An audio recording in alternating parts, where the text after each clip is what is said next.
নমস্কার বন্ধুরা, cook and চিলে আবারও একটি নতুন রেসিপিতে আপনাদেরকে স্বাগত জানাই। আজ আমি নিয়ে এসেছি স্পেশাল একটি মশলা দিয়ে দুর্দান্ত স্বাদের ঢেঁড়স বা ভেন্ডির একটি ইউনিক নিরামিষ রেসিপি, যেটা গরম গরম ভাতের সাথে মাছ, মাংস বা ডিম কোনো কিছুই লাগবে না। এই একটা পদ দিয়েই পুরো ভাত খেয়ে ফেলতে পারবেন। আর এটা একবার এইভাবে বানিয়ে খেলে বারবার খেতে মন চাইবে। আর খুবই কম তেল মশলায় এটা বানিয়ে নিতে পারবেন। তো প্রথমে আমি এখানে 300 গ্রাম ভেন্ডি নিয়ে নিয়েছি। তারপর ভেন্ডির মাথার দুদিক বাদ দিয়ে ভেন্ডিগুলো কেটে নিয়েছি।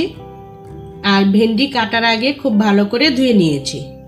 এখন এর মধ্যে কিছু গুঁড়ো মশলা দিয়ে দিতে হবে। প্রথমেই দিয়ে দেব অল্প একটু হলুদ গুঁড়ো, আর দিয়ে দেব অল্প একটু লঙ্কার গুঁড়ো। আপনারা যে যেমন ঝাল খাবেন সেই অনুযায়ী লঙ্কার পরিমাণটা কম বেশি করে নিয়ে নেবেন। এবার মশলাগুলো ভেন্ডির সাথে খুব ভালো করে মাখিয়ে নিতে হবে, যাতে মশলাগুলো ভেন্ডির গায়ে খুব ভালোভাবে লেগে যায়। বন্ধুরা, আজকে শেষ পর্যন্ত রেসিপির ভিডিওটি দেখার জন্য অনুরোধ রইল। আশা করছি ভালো লাগবে। খুব ভালো করে ভেন্ডিটা মাখিয়ে নিয়েছি। এবার কড়াই বসিয়ে দিয়ে দিলাম 1 বড় চামচ মতো সর্ষের তেল। ভেন্ডিগুলো একটু ভেজে নিতে হবে। তো তেল খুব ভালো করে গরম করে নিলাম। এবার মশলা মাখানো ভেন্ডিগুলোকে তেলের মধ্যে দিয়ে দিতে হবে। ভেন্ডিগুলো দিয়ে প্রায় 2 থেকে 2.5 মিনিট মতো ভেজে নেব। খুব একটা লাল করে ভাজবো না, তাহলে কিন্তু ভেন্ডির কালারটা চেঞ্জ হয়ে যায়। বন্ধুরা, ভেন্ডির রেসিপি তো অনেকভাবেই বানিয়ে খেয়েছেন। একবার এইভাবে বানিয়ে খেয়ে দেখুন। গরম ভাতের সাথে বা রুটি পরোটার সাথে দারুণ লাগে। তো মিডিয়াম টু হাই ফ্লেমে 2 থেকে 2.5 মিনিট মতো ভেন্ডিগুলো ভেজে নিয়েছি। এবার সমস্ত ভেন্ডি আমি একটা প্লেটে তুলে নেব। এরপর ওই কড়াইয়ে আরো 1 চামচ মতো সর্ষের তেল দিয়ে দিলাম। এবার ফোড়নে দিয়ে দিচ্ছি 2 শুকনো লঙ্কা, আর দিয়ে দিচ্ছি 1/2 চামচ থেকে একটু কম কালো জিরে। এবার ফোড়নটাকে কয়েক সেকেন্ড ভেজে নেব। তো ফোড়নটাকে কিছুক্ষণ ভেজে নিয়ে এর মধ্যে দিয়ে দিচ্ছি 1/2 চামচ মতো কুড়ানো আদা। তো আদাটা একটু ফোড়নের সাথে ভেজে নিচ্ছে। এরপর এর মধ্যে দিয়ে দিচ্ছি কাঁচা পাকা লঙ্কা কুচি, সাথে অল্প একটু জল দিয়ে গুঁড়ো মশলাগুলো দিয়ে দেব। প্রথমেই দিয়ে দিচ্ছি 1 টিস্পুন জিরে গুঁড়ো, 1 টিস্পুন হলুদ গুঁড়ো, 1 টিস্পুন ধনে গুঁড়ো, আর অল্প একটু কাশ্মীরি লঙ্কার গুঁড়ো। এটা শুধুমাত্র কালারের জন্য দিয়েছি। এবার সমস্ত মশলা ভালোভাবে নেড়ে চেড়ে কষিয়ে নেব। এদিকে একটা স্পেশাল মশলা বানিয়ে নেব। একটা বাটিতে নিয়ে নেব 1 চামচ রাঁধুনি, আর সাথে অল্প একটু জল দিয়ে এটা মিহি করে বেটে নেব। এই রেসিপিতে আরো একটা স্পেশাল উপকরণ যোগ করব। তো দেখুন, একদম মিহি করে মশলাটা আমি শিলেতে বেটে নিয়েছি। এদিকে কড়াইয়ের মশলাটাও বেশ ভালো করে কষিয়ে নিয়েছি। এবার এর মধ্যে দিয়ে দিচ্ছি 1 চামচ পরিমাণ রাঁধুনি বাটা।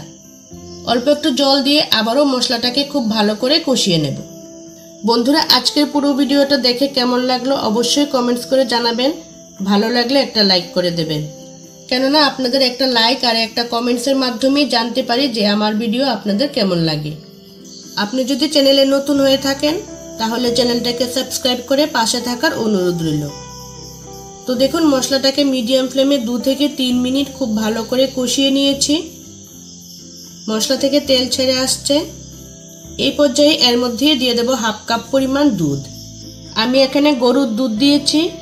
আপনারা চাইলে যে কোনো প্যাকেট দুধও দিতে পারেন, এতে কোনো সমস্যা হবে না। সাথে 1/2 কাপ পরিমাণ জল দিয়ে দিলাম। এবার ঝোলটা খুব ভালো করে ফুটিয়ে নেব। এবার নাড়াচাড়া করে সবকিছু মিশিয়ে নিয়ে এর মধ্যে দিয়ে দিচ্ছি স্বাদ অনুযায়ী লবণ, আর দিয়ে দিচ্ছি অল্প একটু চিনি।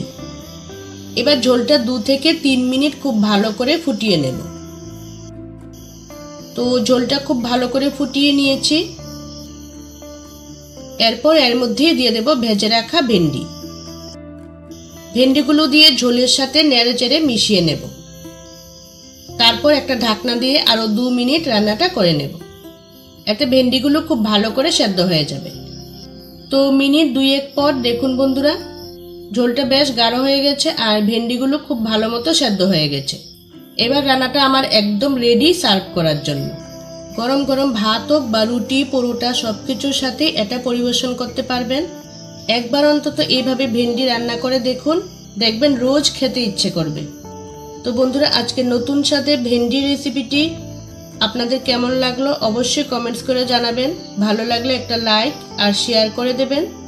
তো আজ এই অবধি, দেখা হবে নতুন আরেকটি রেসিপির সাথে। সবাই ভালো থাকবেন, সুস্থ থাকবেন।